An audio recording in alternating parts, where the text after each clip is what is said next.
नमस्ते एवरीवन, कैसे हैं आप सभी। आई होप आप सभी अच्छे होंगे, अपना ख्याल रख रहे होंगे। बिगनर योगा सीरीज का आज ये तीसरा वीडियो है, तो चलिए बिना देरी के शुरू करते हैं। तो आ जाएंगे सबसे पहले हम टेबल टॉप पोजीशन में कुछ इस तरह से अपने दोनों हाथों के बीच में शोल्डर विद अपार्ट गैप रखेंगे। फिंगर्स को पूरा स्प्रेड कर लें, ठीक है। रिस्ट और शोल्डर को एक लाइन में रखेंगे, बिल्कुल सीधा। बैक साइड दोनों पैरों के बीच में आएगा हिप विद अपार्ट गैप, और आपका नी और हिप दोनों एक लाइन में होंगे।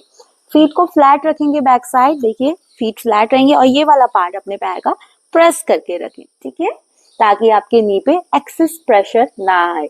अगर किसी को भी घुटनों का दर्द है या वे बहुत ज्यादा देर तक इस तरह से टेबल टॉप पोजीशन में नहीं रह सकते, तो आप अपने घुटनों के नीचे कोई सॉफ्ट कुशन लगा सकते हैं। चलिए, अब यहीं से सांस लेते हुए अपने सर को ऊपर उठाएंगे, चेस्ट को ओपन करेंगे और अपने कमर को नीचे लेकर जाएंगे। देखिए यहाँ पर मेरी कमर पर आर्च बनता हुआ आपको दिखाई दे रहा होगा। और फिर सांस छोड़ते हुए गर्दन को नीचे झुकाएंगे, चिन को अपने चेस्ट की तरफ ले जाने की कोशिश करें और अपनी अपर बैक को राउंड कर लेंगे। देखिए किस तरह से मेरी अपर बैक यहाँ पर राउंड हो रही है। फिर सांस लेते हुए चेस्ट को ओपन करें, सामने की ओर देखें, और फिर सांस छोड़ते हुए गर्दन को नीचे झुकाएं, अपनी अपर बैक को राउंड करें। धीरे धीरे यहाँ पर अपनी कमर को मूव करेंगे, सांसों के साथ, कोई जल्दबाजी नहीं, और धीरे धीरे सांसों को बाहर छोड़ें। कम से कम 1 से 2 मिनट तक इसी प्रकार से अभ्यास करते रहें। ये है हमारा कैट एंड काउ पोज, या आप इसे माजरी वितलासन भी कह सकते हैं। फील करें जो मूवमेंट आपके स्पाइन में हो रहा है जब आप सांस ले रहे हैं, जब आप सांस छोड़ रहे हैं।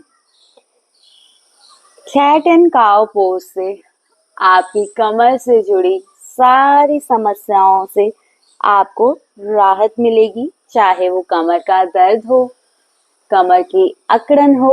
आप खुद महसूस कर सकते हैं, आपकी यहाँ पर टेल बोन से लेकर आपकी अपर बैक, आपका सर्वाइकल रीजन, आपकी नेक पूरी मूव कर रही है। पूरी स्पाइन का मूवमेंट यहाँ पर हो रहा है। एक बार फिर से हम टेबल टॉप पोजीशन में आएंगे, और इस बार पीछे अपने राइट लेग को ऊपर उठा लेंगे, बिल्कुल स्ट्रेट रखेंगे। देखिए मेरे टोज नीचे की तरफ फेस कर रहे हैं, और सामने अपने अपोजिट हैंड यानी अपने लेफ्ट हैंड को स्ट्रेच करेंगे। आपकी कमर, आपका हाथ और आपका पैर पूरी तरह से सीधा होगा, ना ही पैर इस तरह से नीचे जाएगा और ना ही बहुत ज्यादा ऊपर। कोशिश करें एक लाइन में रखें अपनी बॉडी को। कुछ देर यहाँ पर होल्ड करेंगे, और फिर धीरे से हाथ को नीचे रखेंगे, और फिर अपने पैर को नीचे रखेंगे। फिर लेग को चेंज करेंगे, अब अपने लेफ्ट लेग को ऊपर उठाएंगे, बैक साइड स्ट्रेच करें। पैर को ध्यान रखें, ढीला नहीं छोड़ना, इस तरह से कोशिश करें, मसल्स को एंगेज करें, टोस को नीचे की तरफ पॉइंटेड करेंगे। सामने अपने अपोजिट हैंड यानी अपने राइट हैंड को ऊपर उठाएंगे और बैलेंस बनाएंगे।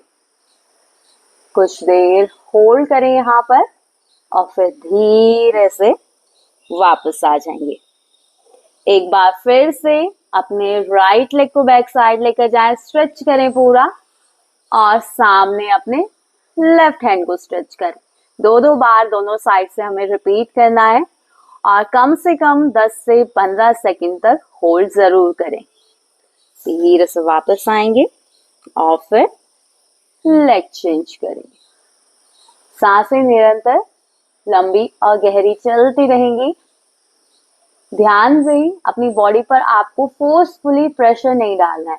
जितना देर आप कंफर्टेबल होकर होल्ड कर पाए उतनी देर होल्ड करें, और फिर धीरे से वापस आ जाएं। बैठ जाएंगे वज्रासन में। वज्रासन में आपके दोनों घुटने आपस में मिले हुए होंगे और शशांक आसन में आपके दोनों घुटने सामने से ओपन रहेंगे। ठीक है, बैक साइड आपके दोनों अंगूठे मिले हुए होंगे और हील्स बाहर की तरफ होंगी। चलिए कुछ देर यहाँ पर रिलैक्स करेंगे। दोनों हाथों को सामने ले आएंगे, मुट्ठी को बंद करते हुए अपने रिस्ट को रोटेट करेंगे 5 time clockwise and 5 time anti clockwise. धीरे धीरे।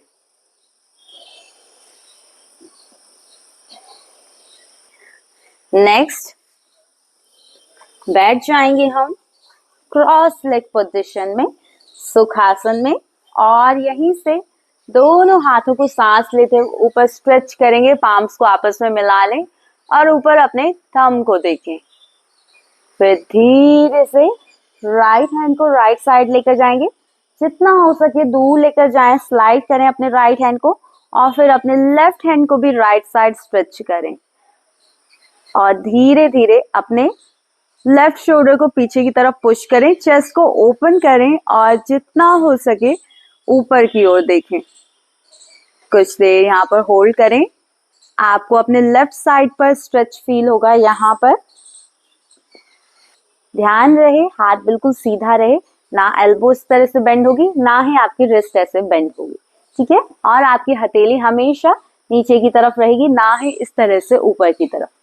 ओके, कुछ देर होल्ड करने के बाद फिर धीरे से वापस आएंगे, हाथों को ऊपर स्ट्रेच करेंगे और फिर साइड को चेंज करेंगे। लेफ्ट हैंड को लेफ्ट साइड स्लाइड करें और फिर राइट हैंड को भी स्ट्रेच करेंगे लेफ्ट साइड। अब आपको अपने राइट साइड यहाँ पर स्ट्रेच फील होगा। लंबी गहरी सांसें लेते रहें, शोल्डर्स को पीछे की तरफ धक्का देते हुए ऊपर की ओर देखेंगे और कुछ देर होल्ड करने के बाद वापस हाथों को ऊपर स्ट्रेच करेंगे और सांस छोड़ते हुए नीचे लेकर आएंगे। सांसों को कुछ देर नियंत्रित होने दें और इसके बाद करेंगे हम थोड़ा सा ट्विस्टिंग।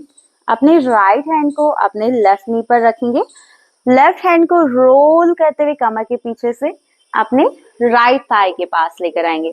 सांस छोड़ते हुए बॉडी को पूरा ट्विस्ट करें, पीछे की ओर देखेंगे। कुछ देर यहाँ पर होल्ड करने के बाद फिर सांस लेते हुए वापस आ जाएंगे। ध्यान रहे अगर आप अपने हाथ को यहाँ तक अपने राइट थाई तक नहीं लेकर आ पा रहे हैं तो आप नॉर्मली अपने हाथ को पीछे रख सकते हैं, कुछ इस तरह से अपनी कमर के पास। बस ध्यान ये रखना है कमर आपकी बिल्कुल सीधी हो, हाथ को बहुत ज्यादा पीछे इस तरह से नहीं रखना है। ताकि फिर दूसरी साइड से ट्विस्ट करेंगे बॉडी को पूरा जितना हो सके। अगर आप हाथ को रोल कर पा रहे हैं तो हाथ को रोल करते हुए अपने अपोजिट थाई पर रखेंगे। कुछ देर होल्ड करने के बाद वापस सामने की ओर आ जाए। पैरों को सीधा करते हुए बैठ जाएंगे दंडासन में। अपने टोज अपने एंकल्स को अपनी तरफ खींच कर रखें। सांस लेते हुए अपने हाथों को ऊपर स्ट्रेच करेंगे जितना हो सके और फिर धीरे धीरे हाथों को आगे स्ट्रेच करते जाएं। अगर आप अपने टोस को पकड़ पा रहे हैं तो अपने टोस को पकड़ें और सामने की ओर देखें। साइड से अपने हिप मसल्स को इस तरह से लूज कर लें अच्छे से और फिर बॉडी को और आगे लेकर जाएंगे पश्चिमोत्तानासन में। कुछ देर होल्ड करेंगे, फिर धीरे से वापस आ जाएंगे। सांस लेते हुए हाथों को ऊपर उठाएं और सांस लेते हुए नीचे ले आएंगे। अब हो सकता है स्टार्टिंग में आपकी फ्लेक्सिबिलिटी इतनी अच्छी ना हो कि आप अपने टोज को टच कर पाएं या बॉडी को बहुत ज्यादा आगे बेंड कर पाएं। तो इस कंडीशन में आप अपने नीज को इस तरह से बेंड कर लीजिए। सांस लेते हुए हाथों को ऊपर उठाइए, फिर सांस छोड़ते हुए धीरे धीरे आगे बढ़ेंगे।